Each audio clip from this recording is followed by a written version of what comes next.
Bismillahirrahmanirrahim. So today we are starting our next section of our subject, that is fluid dynamics. So the definition is same as per the simple dynamics definition in physics, that study of motion without reference to force and mass. So when we call about the fluid dynamics, so it is the study of motion of fluid flow along with the force causing the flow. In kinematics, we are not referring force in motion, in fluid motion, but in dynamics, we have to study the causes and effects of forces on the motion of the fluid. So it is simply the study of motion of fluid flow along with the force causing the flow. So as we know that this is simply the study of fluid flow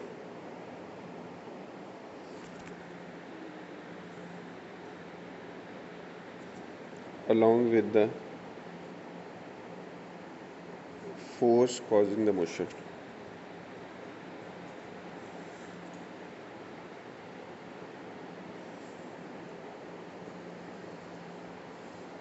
So whenever we study about the force, so this is simply the Newton's second law, that is summation of all the forces is equal to the mass times acceleration. So this acceleration we know that is in the direction of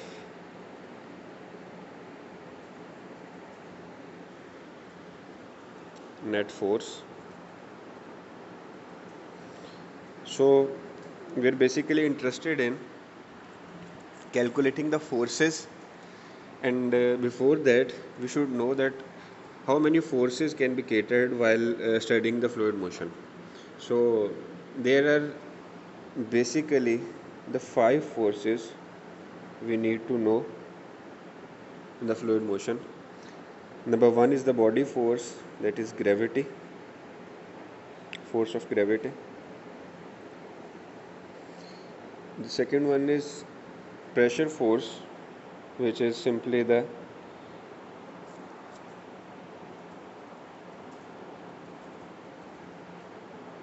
Fp is the pressure force, which is simply the pressure times the unit area. The third one is the viscous force, that is caused due to the internal friction between the layers of the fluid, the viscous force Fv. Number 4 is the force due to turbulence. Ft is the force due to turbulence, and we know what the turbulence is. We have already studied this in the uh, simple types of fluid motion, that what is laminar flow and what is turbulent flow. when we concern about the high velocities of the fluid, so that the fluid particles don't follow a single streamline, and they frequently jump from one plane to another, and they exert forces contrary to the streamlined low velocity fluid. So this is the reason that turbulence is known as the inertia driven flow, while viscous driven flow is laminar flow. So we usually refer to as turbulent flow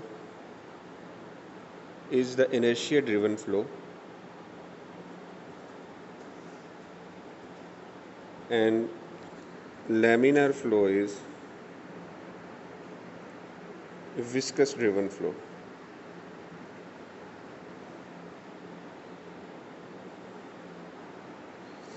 Viscous driven flow and inertia driven flow means that when we are talking about the turbulent flow, so the dominant factors are the inertial forces. So the Reynolds number is usually high, because we have studied about the Reynolds number, that it is simply the ratio between the inertial and viscous forces. So if the inertial forces are dominant, the Reynolds number would be high, and if the Reynolds number is high enough, the fluid will be shifting towards the turbulence. And if it is the viscous effects are dominant, it means that the inertial effects are less, so the denominator would be larger. In that case, the Reynolds number would be lower, and due to the dominant viscous effects, we will call it as a laminar flow, and it is the viscous driven flow. So in practice, in daily life examples, usually all the flows are turbulent flows. We can perceive laminar flow only in ideal situations. Usually the flows are turbulent in nature. So it was the fourth force due to turbulent, and FC, the last one, is force due to compressibility. Compressibility is basically directly related with the Mach number, and compressible effects are usually negligible when we are talking about the daily life examples. But when the fluid velocities are very high compared to the velocity of sound, then at that moment we cannot neglect the compressibility effects, like the in case of jet planes, or some high velocity rocket or missile. In all those cases, the viscous effects or the compressibility effects cannot be neglected, and in that case the higher Mach number flows can be considered as the compressible flows. So in those cases we need to incorporate this factor in high speed flows. When we are talking about the high speed flow dynamics, in those cases we need to incorporate the force due to compressibility. So these are the 5 forces which are usually taken in case of fluid dynamics section. So for example, if we are talking about only the unidirectional flow, let's say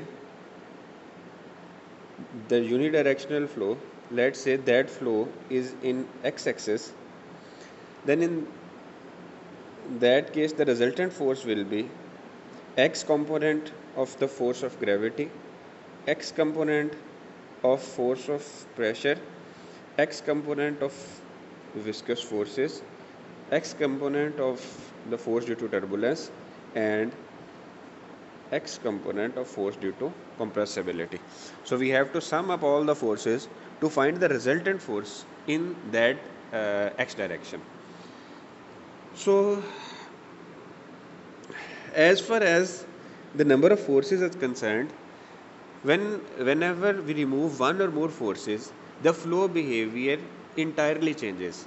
So we need to know that if we neglect some force, then what will be called as the mathematical form, and what will be the flow behavior, and what we call it as. what it is termed as. So if we neglect the force due to compressibility, for example, I am neglecting this force, taking this as 0, then we will be having only 4 forces, and in that case this equation will be the general form of the Reynolds equation. It is general Reynolds equation. So force due to compressibility is neglected, and the equation is, we are left with the general form of Reynolds equation. Now, if we ignore force due to turbulence as well, if we ignore this force as well, then we will be left with only these 3 forces: force due to gravity, force due to pressure, force due to the viscosity. In that case, this equation will take the form of Navier-Stokes equation. Navier-Stokes equation, the most famous equation in fluid mechanics section. Whenever somebody is studying about the fluid dynamics or basics of fluid dynamics, he has to incorporate the Navier-Stokes equation in his calculations. The sound knowledge of Navier-Stokes equation can lead to many general forms of mathematical models of fluid flows. Means we can model different fluid flows using the Navier-Stokes equation. We have to just incorporate some of the assumptions, and we will be having a new fluid model. So if we neglect another force, that is force due to viscosity, if we neglect this one as well, so we will be left with these 2 forces, that is force due to gravity and force due to pressure, and in that case this will be the Euler's equation of motion. This will be the Euler's equation. Okay. So the complete fluid model is consisting of 5 forces. Neglecting one force, that is force due to compressibility, will be having general Reynolds equation. Neglecting 2 forces, force due to compressibility and turbulence, we will be left with Navier-Stokes equation. Neglecting 3 forces, force due to viscosity, force due to turbulence, force due to compressibility, we will be having the Euler's equation of motion. So we will be starting with the simplest case, that is in which we are considering only 2 forces, that is force due to gravity and force due to pressure. So this is the Euler's equation of motion. So how the Euler's equation of motion can be stated, that the resultant force is equal to the sum of gravity force and the pressure force. So we have to derive the Euler's equation of motion. So starting with the simplest case, derivation of the Euler's equation of motion.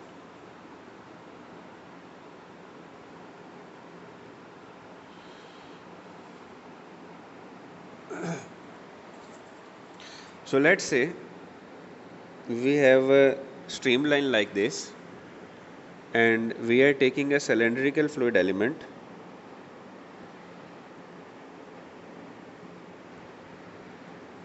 streamline like this. We are having a cylindrical fluid element, they can be perceived like this, and there is points. So we can say that this is the horizontal, and with the horizontal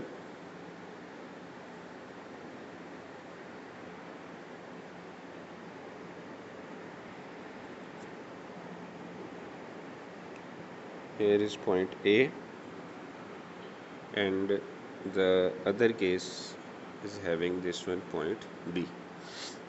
So point B can be considered as the elevation Z from the horizontal. So here it is the center of this cylindrical fluid element. The mass will be weighing downwards, and this point is making an angle theta with this vertical line.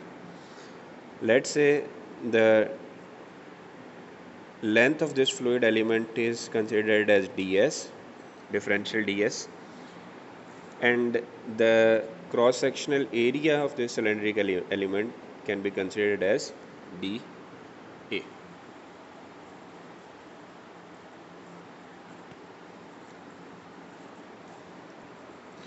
Now, taking pressure force on A, it will be the force on A simply the pressure times the cross-sectional area. So, pressure force acting on point B, as we move from A to B, as we move like this from A to B, so we have to take first two terms of Taylor series, and we have taken this in the equation of continuity as well. You can refer to that article for taking the first two terms of Taylor's expansion. I have already explained in that topic. So in that case, if this weight is acting downward direction, this will be the Wx, or we can say the W cos of theta, right? So whenever we are taking the pressure force at point B, so we have to take first two terms of the Taylor's expansion, that is P plus partial P over partial S ds into dA.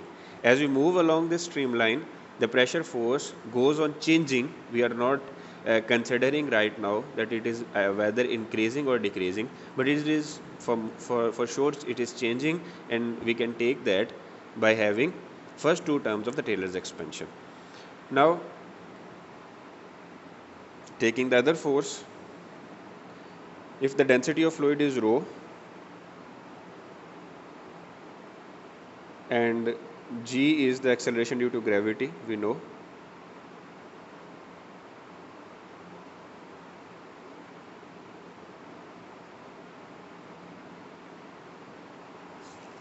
And in that case, the weight of this cylindrical fluid element will be downward, and it is inclined at angle theta with the streamline. So we will further assume that our horizontal line is drawn from section A, so that the vertical distance from point B can be taken as dz, elevation of B with respect to A. We have already discussed in the figure. You can refer to the figure for that. So the weight of the fluid element will be,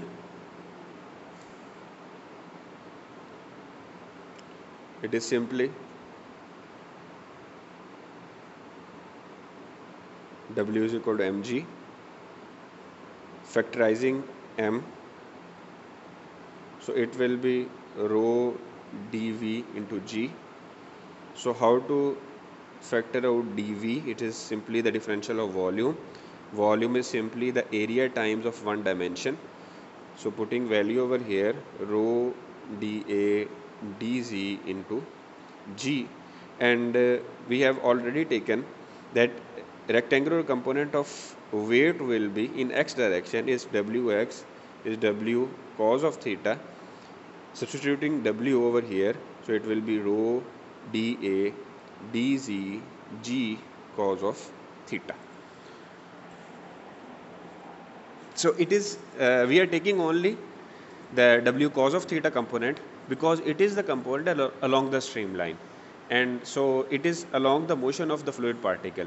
So we will neglect the Wy component, W cos of theta, because it will be the perpendicular to the streamline, and we are not concerned with that.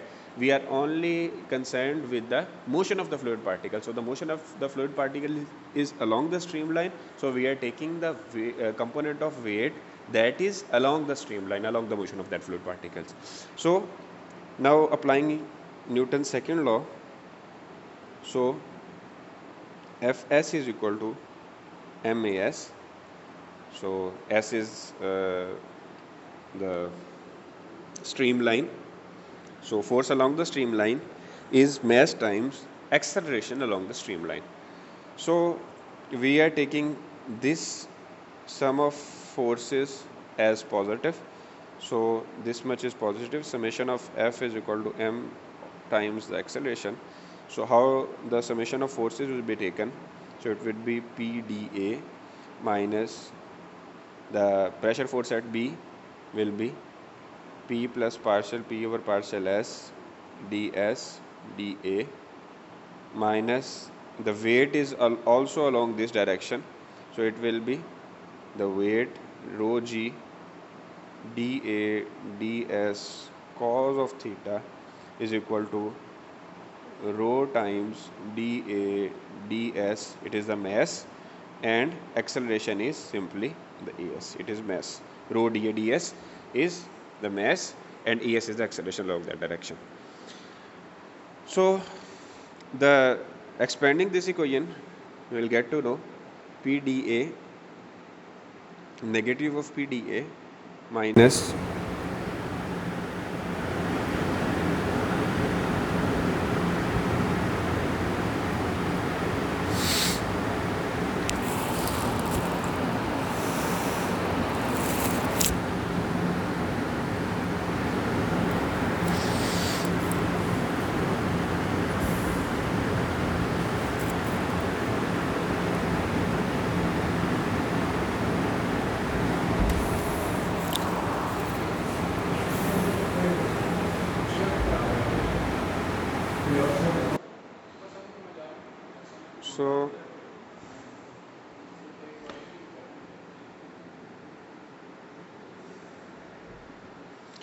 so it will be PdA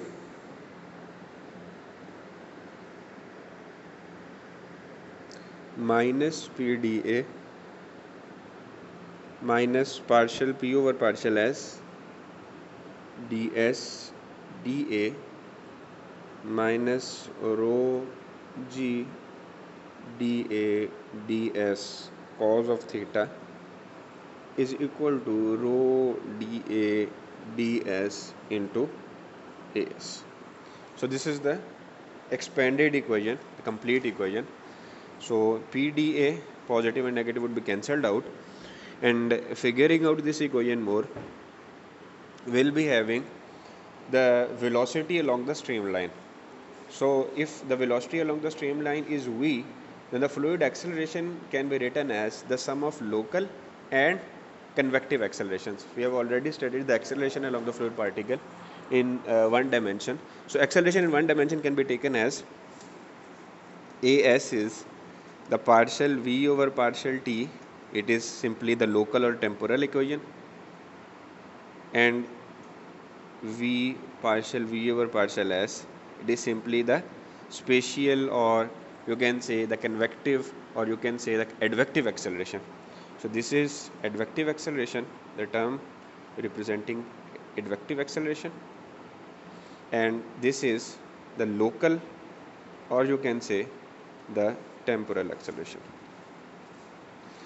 So substituting these two terms in the acceleration equation, we will get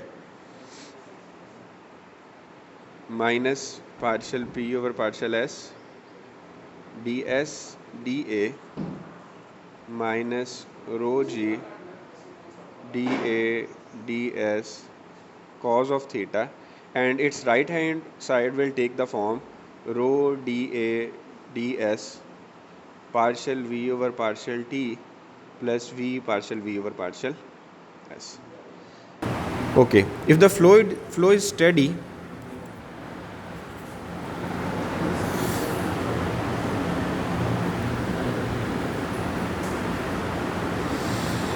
I think there is some problem with Zoom.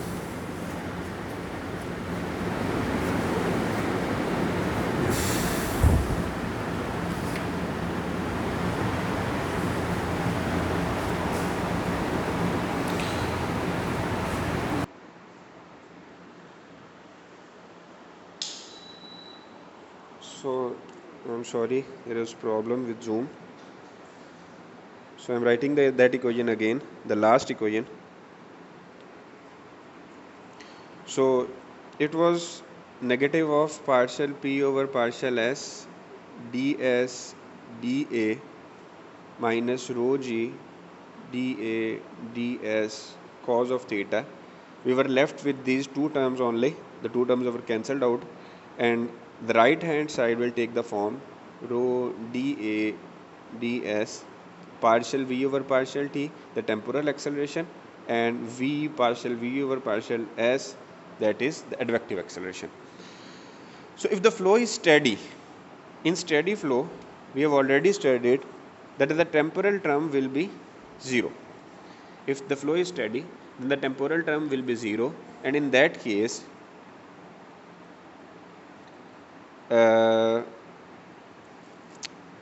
take this term as 0 and divide the remaining equation by rho dA ds. Rho dA ds. Take this term as 0 for the steady flow and divide the whole equation by rho dA ds.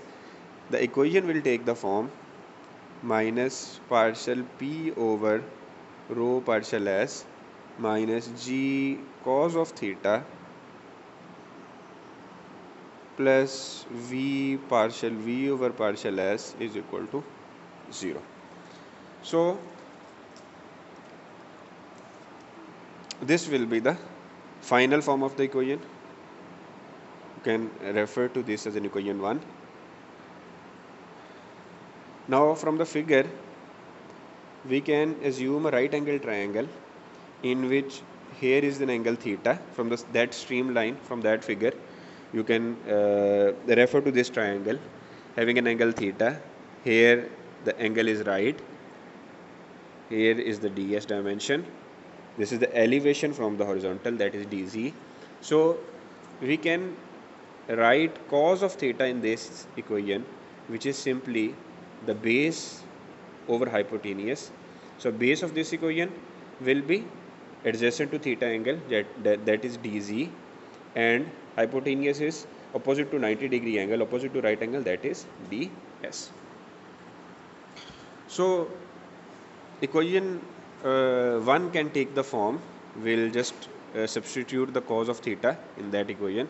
We'll be having partial p over rho partial s plus g dz over ds plus v partial v over partial s is equal to 0.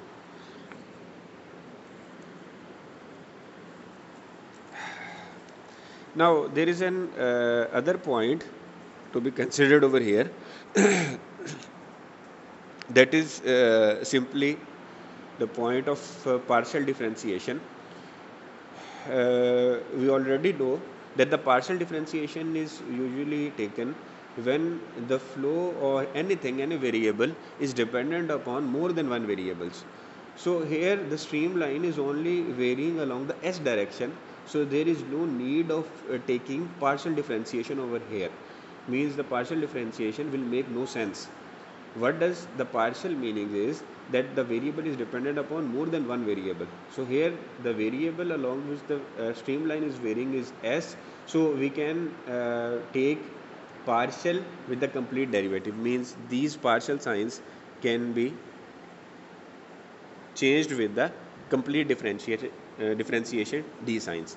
So then we will take the form dp over rho ds plus g dz over ds plus v dv over ds is equal to 0, taking ds from the denominator as common and shifting to the other side, that will become 0, and we'll left with dp over rho plus g dz plus v dv is equal to 0. This is known as the Euler's equation of motion in fluid dynamics. So we just studied about the fluid dynamics, what is it, how many the important forces are to be considered, and how the ignoring one by one forces we are left with the Reynolds general equation, the Navier-Stokes equation, the Euler's equation of motion, and we derived the Euler's equation of motion. If there is any point confusing to you, you can ask in the group or you can refer to the comment section. Thank you very much.